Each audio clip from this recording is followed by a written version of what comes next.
Indian government is openly hostile to Islam. It doesn't hide its hostility. And the Indian government is in an open strategic alliance with Israel. It doesn't hide it. No, at least it is honest about this.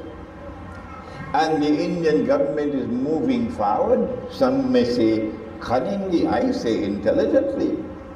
Oh yes, they are my enemy, but I recognize that they are functioning intelligently.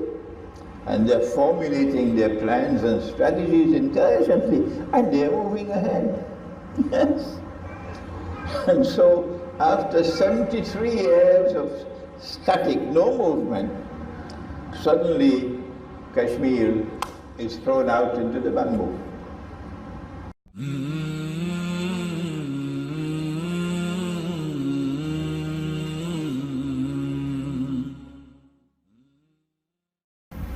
So let us begin with Allah's blessed name. When Allah subhanahu wa ta'ala speaks in Surah Al-Hajj, and He says, فَعَلَوْا بِاللَّهِ مِنَ الشَّيْطَانِ الرَّجِيمِ أَفَلَمْ يَسِيرُوا فِي الْأَرْضِ. Will they not travel to the earth? فتكون لهم قلوب يعقلون بها أو آذان يسمعون بها فإنها لا تعمى الأبصار ولكن تعمى القلوب التي في الصدور. صدق الله العظيم. Will they not travel through the earth? Perchance that by traveling through the earth their dead heart, sleeping heart might come alive. فَإِنَّهَا لَا تَعْمَى الْأَبْصَارِ. It's not these eyes which are blind. وَلَكِنْ تَعْمَى الْقُلُوبَ الَّتِي فِي الصُّدُورِ. What is blind is the heart inside the chest. The internal blindness indicates no spirituality. And then Allah subhanahu wa ta'ala gives a warning. He says, مَنْ كَانَ فِي هَذِهِ أَعْمَى. Whosoever is blind here in this world, فَهُوَ فِي الْآخِرَةِ أَعْمَى. He'll be blind in the next world as well. وَأَضَلَّ السَّبِيلِ. And even more misguided. And what's the punishment for internal blindness? Again he speaks and he says, وَلَقَدْ زَرَأْنَا لِجَهَنَّمَ كَثِيرًا مِنَ الْجِنِّ وَالْإِنسِ. Huge numbers are now heading for the hellfire. لَهُمْ قُلُوبٌ لَا يَعْقِلُونَ بِهَا.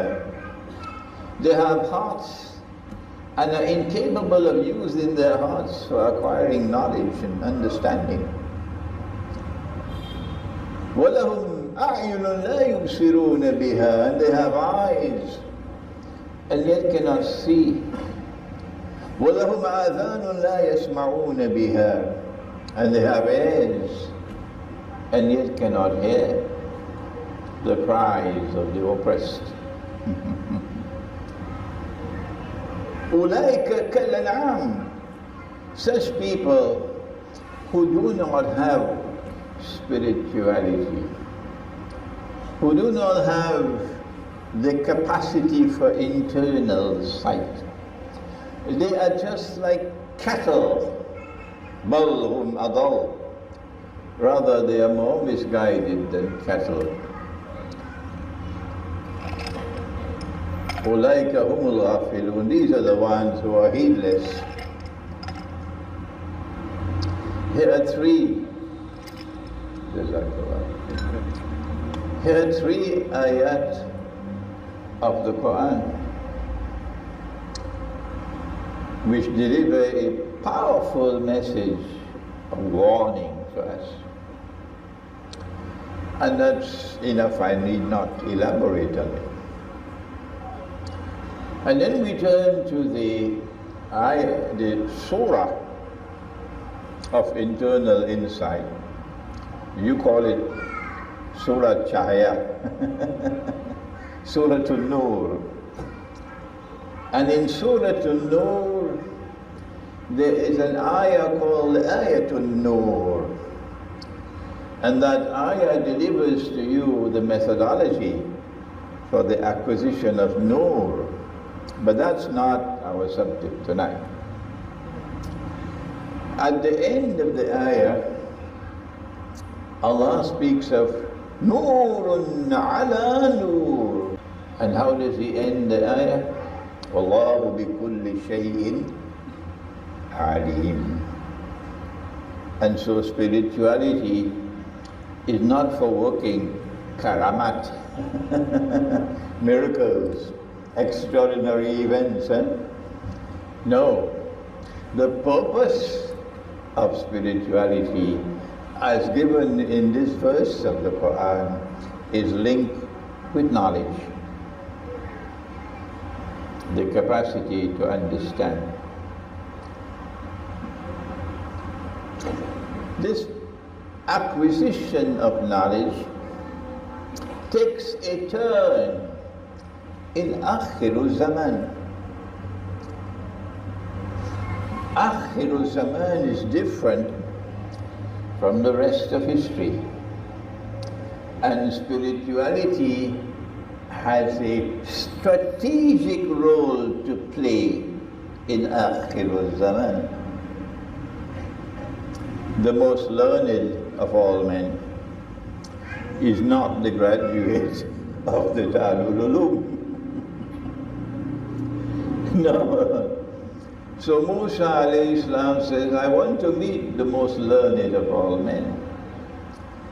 And Allah subhanahu wa ta'ala says, you'll meet him at Majma'ul Bahrain, the place where the two oceans meet.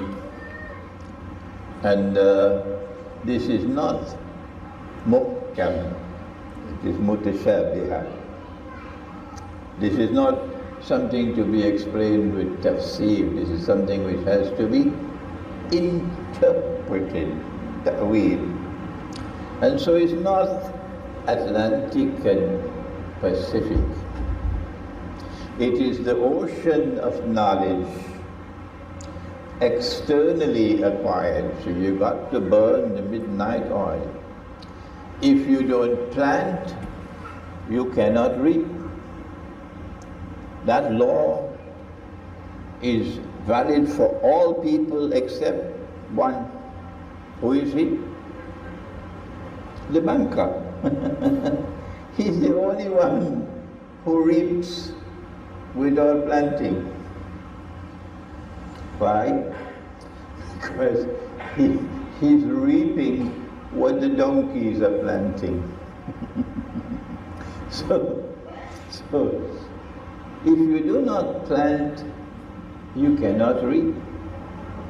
So there is a world of knowledge that is externally acquired.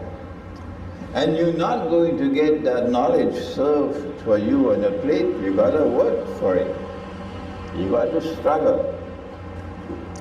But there is another world of knowledge that modern Western civilization refuses to accept. And I'm talking about, therefore, all the universities of the world today with their secularized system of education. There is another world of knowledge other than one which is externally acquired. And that is a world of knowledge which is internally received. And when these two worlds of knowledge, listen to the words, when these two worlds of knowledge are harmoniously integrated with each other. Then you have the learned one, capable of understanding the world in Akhir Zaman. I don't know any politician who qualifies. I don't know any bureaucrat who qualifies. I don't know any academic, secularized academic who qualifies. And yet these are the people who control our affairs. They have eyes and yet cannot see.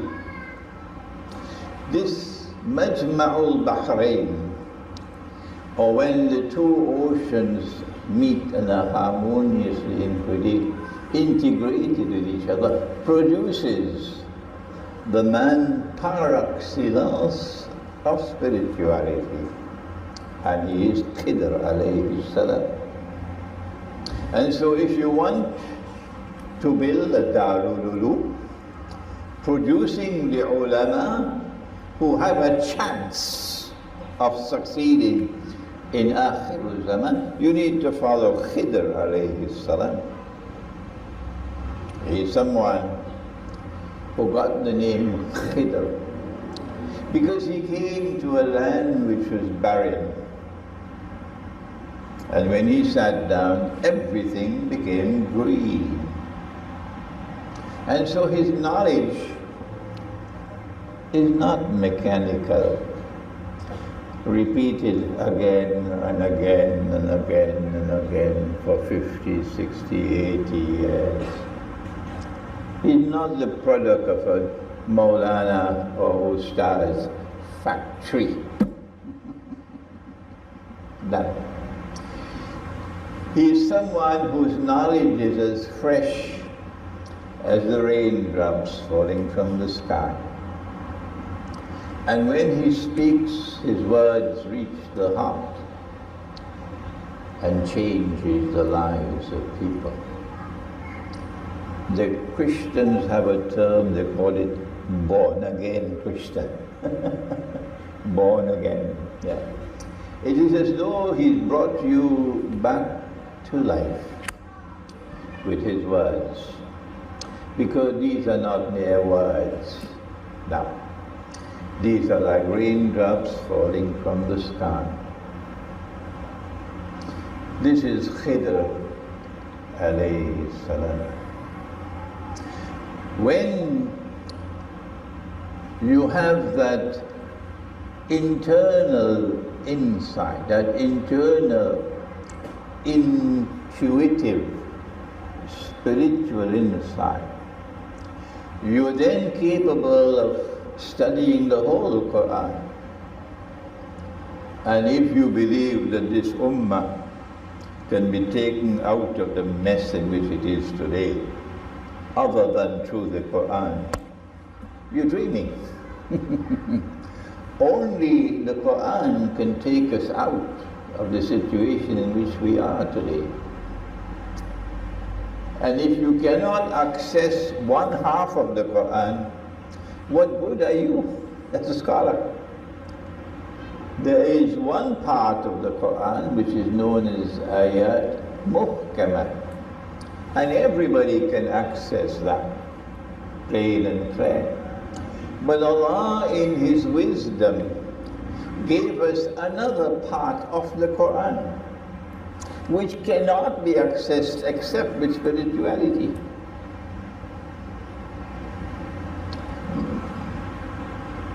And if you are to understand Akhirul Zaman, it is that part in particular you have to benefit.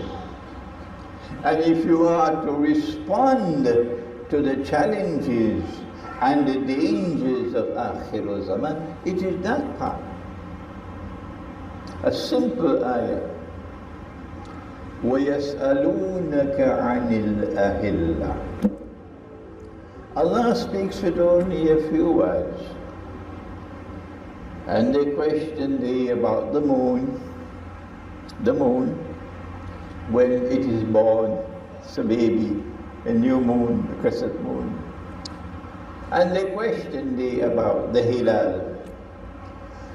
Qul هي مواقيت للناس.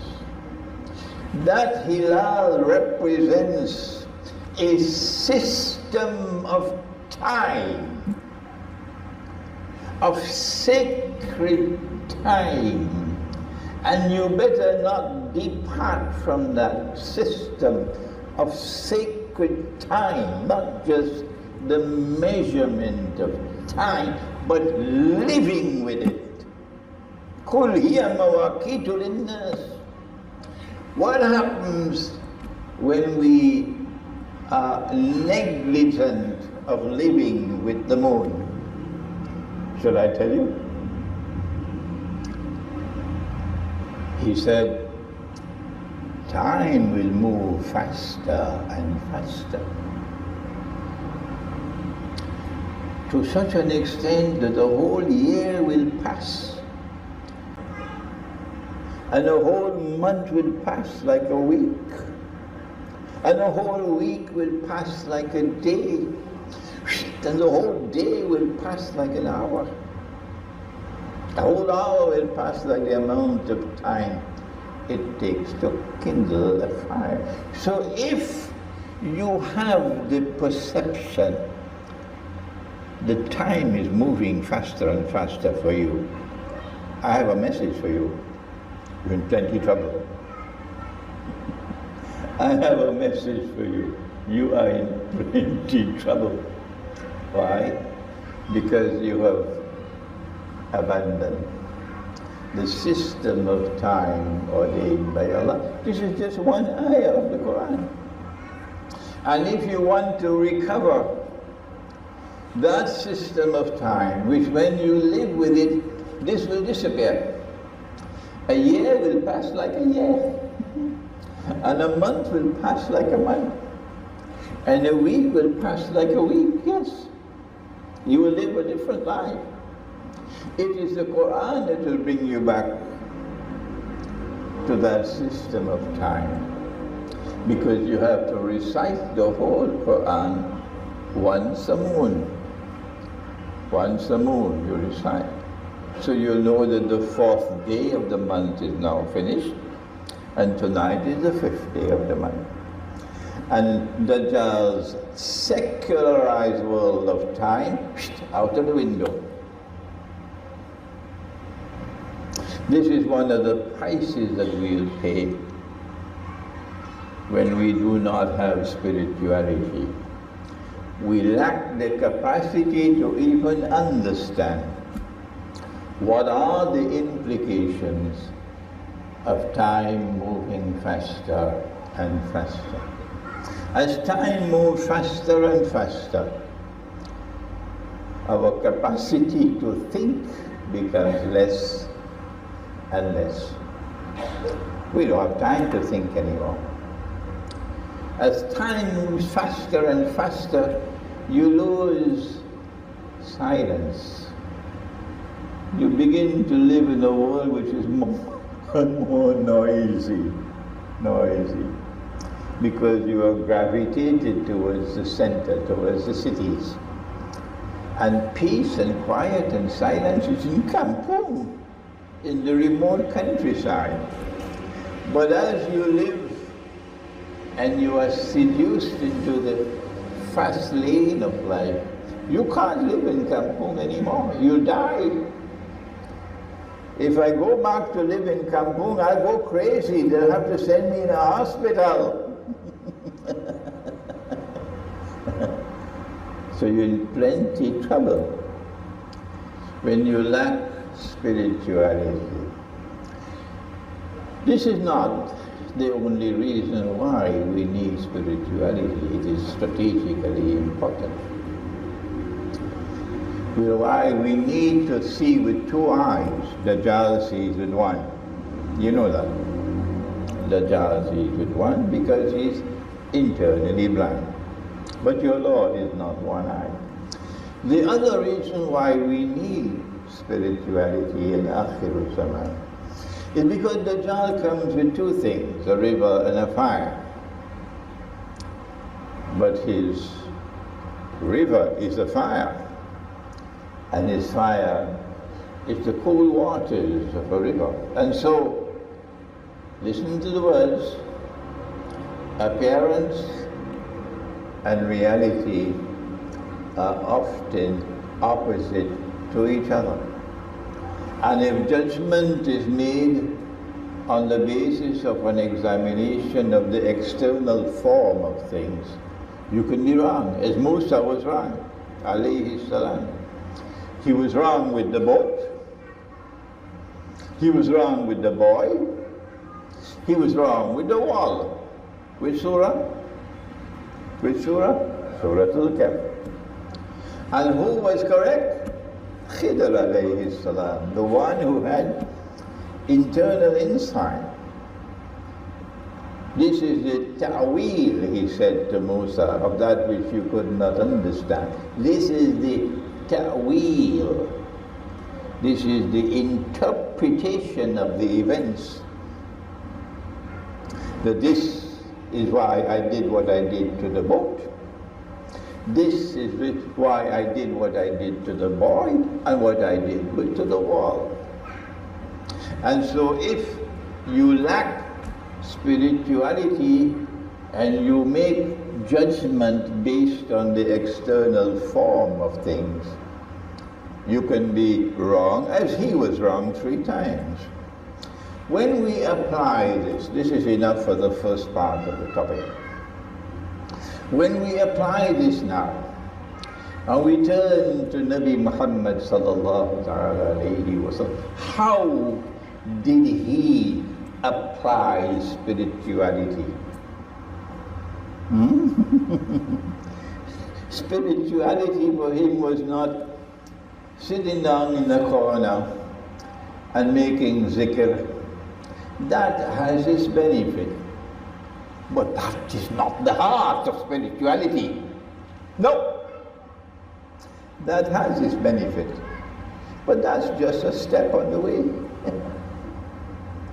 Nabi Muhammad ﷺ has to deal with the dunya as we have to deal with the dunya. And if you want to deal successfully with the dunya, you need spirituality, which is what politicians don't have. I'm talking about political affairs, about the economy, about money, about strategic affairs, about military affairs. These are all part and parcel of living in this dunya. And we have made the hijrah to Medina, and now we have a little bit of safety.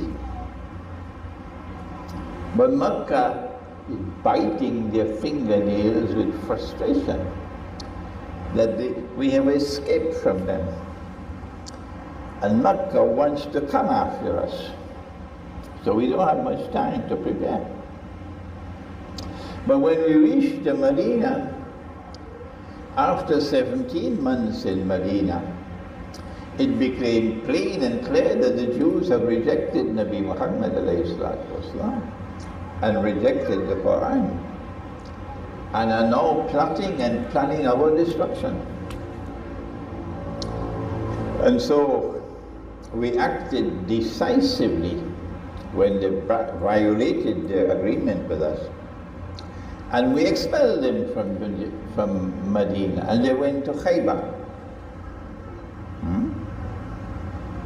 And over there in Khaybar, they're biting their fingernails in anger. They are our mortal enemies. So we have enemies to the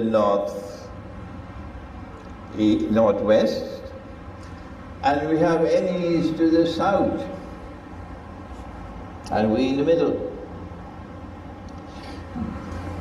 The Jews are now attempting to form an alliance with Mecca. And if they succeed in that alliance, that's it, we finish. We are sandwiched. This is called the strategic environment. And Nabi Muhammad alayhi salatu wasalam is a political leader here.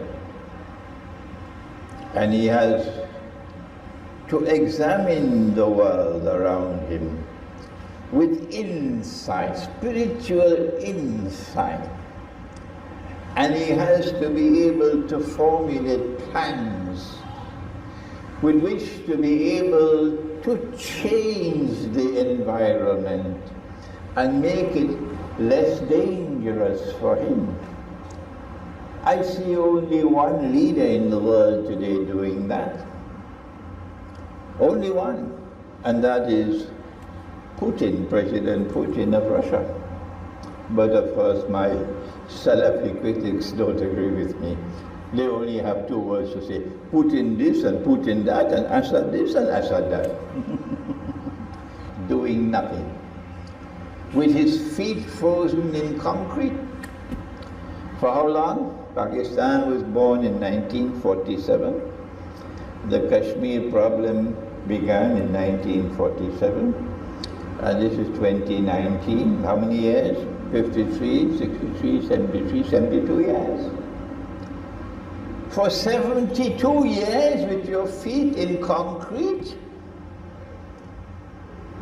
and no initiative to try to change the strategic environment to make it more favorable for you,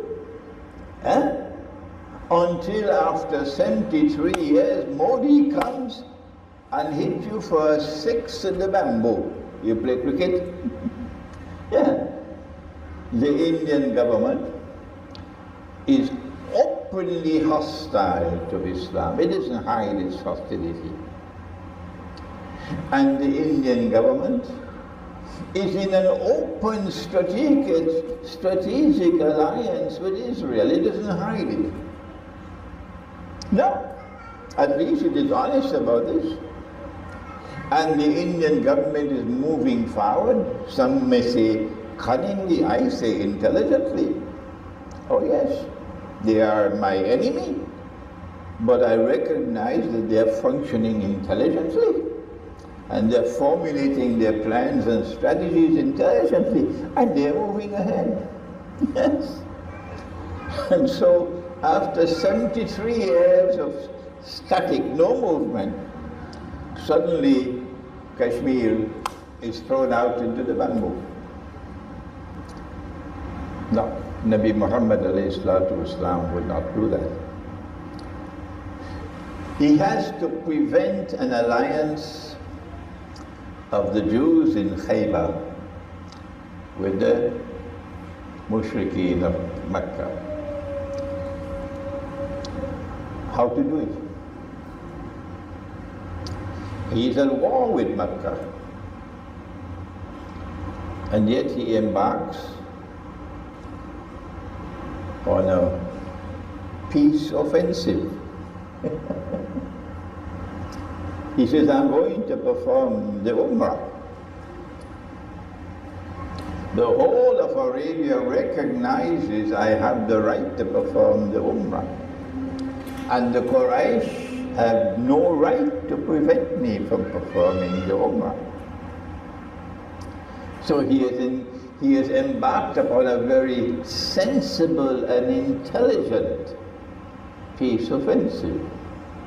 But if the Quraysh allows him to enter into Mecca and perform the Umrah while he's at war with them, all of Arabia will sit down and laugh and laugh and laugh. It would be a loss of face for the Quraysh. So what he did was to put them on the horns of a dilemma. They can't do this, they can't do that. And when he set off from Medina, from Mecca, the Quraysh realized this is trouble. We have to prevent him from reaching the area where it's haram. So they sent Khalid bin Walid with 200 horsemen.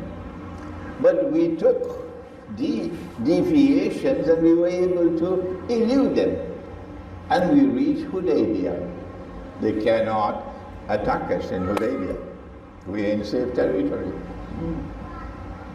So Nabi Muhammad ﷺ succeeded in forcing the enemy to the negotiating table. MashaAllah. What a man. What a leader. And when he forced them to the negotiating table, he realized that they needed something for saving their face. So they said, okay, this year, taboli, go back. Next year you can come. We said, no problem. This year we'll go back, next year we'll come. They said, make all your Qurban right here in Hudaybiyah. We said, no problem, we make the Qurban. Nobody wants to make Qurban, because this was never done ever in history. It had to be done there in Mecca. So then one of the wives of the Prophet said, you take the knife and cut. And then he made the first Qurban. They said, any of our slaves who leave Mecca and go to join you in Medina, send them back. But any from there who come to us, we don't send them back. We said, no problem. No problem. Why? Because there is a difference between baras and nasi. Baras is the rice with the husk, and nasi is the rice without the husk. So what is the husk? Baras? Paddy. Okay. There's a difference in diplomacy between the paddy and the nasi. That is just paddy. This is nasi. Because they had to agree no war, so that when he enters into Mecca, there'll be no war. We're not at war with him, so nobody would laugh. So they said, was it 10 years? 10 years. We said, no problem. If they said 5, we'll accept the 5. We got what we wanted. Our objective is to deal with the more dangerous of the two enemies. We cannot attack Khaybar while we are still at war with Mecca. Because if we leave Medina to attack Khaybar, Mecca will come and take Medina. See? Nor can we leave Medina to attack Mecca, because if we do that, Khaybar will come and take Medina. But if Khaybar comes to take Medina when we have gone to Allah's house, all of Arabia will come and slaughter Khaybar. The whole of Arabia will combine to go and slaughter Khaybar. These people have gone on pilgrimage when you come to capture your city. See?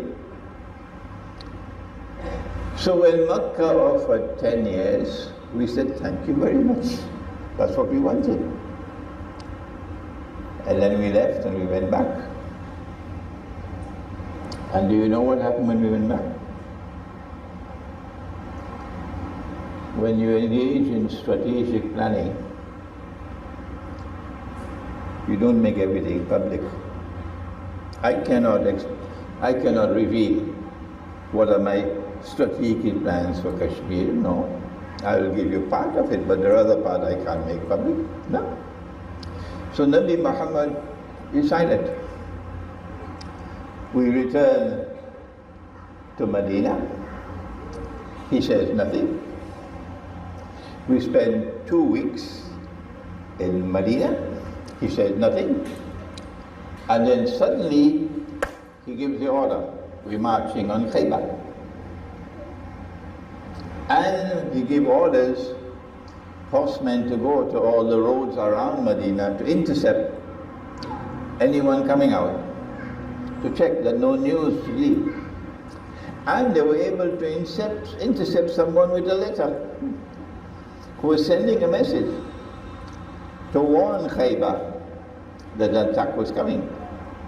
And we caught that man and we caught the letter. Yes, this is the leader who has planning. So when we attacked Khaybar knew nothing of the attack. It came as a surprise to them. They came out in the morning to go to their fields, and they saw Muhammad alayhi salatu wasalam and his army. It was a surprise, absolute surprise. On that day Makkah fell, it's just a matter of time. Have you understood that? The strategic implications of the fall of Khaybar was that Makkah had been outmaneuvered. They could not attack Medina while we were in Khaybar because they had a peace treaty with us. And they gave us the opportunity to be able to attack Khaybar and eliminate Khaybar. So on the day that Khaybar fell, Makkah fell, it's just a matter of time. The Prophet sallallahu ta'ala alayhi wasallam used spiritual insight in his strategic planning. So spirituality is not for performing miracles. Spirituality is not for being able people to say, wow, what a great sheikh he is. Spirituality is for application in the life of this world, in the affairs of this world. And Nabi Muhammad ﷺ gave a wonderful application of spirituality in the events which led to the conquest of Mecca. I have cut it short for you. Now let us turn. If we had applied spirituality to the world today, this ummah, understanding that Dajjal is the one who is in control of the world today, then we would have been able, using insight, to recognize that the Ottoman Empire and the Mughal Empire were sisters.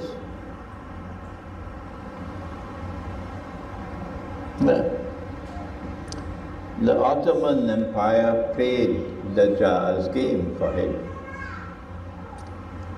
They served the interests of Dajjal, like Saudi Arabia is doing today, but Imran Khan doesn't understand that.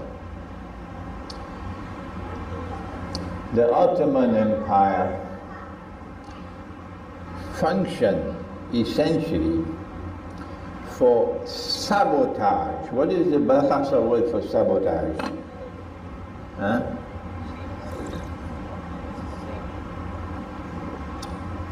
Give me the Bahasa word. Sabotage. Oh, no. You use sabotage in Bahasa? Huh? Ayana? Khiyanat. Khiyanat is deception. Khiyanat is an Arabic word, deception. No, this is sabotage. Huh? All right, go back to school and learn your Bahasa.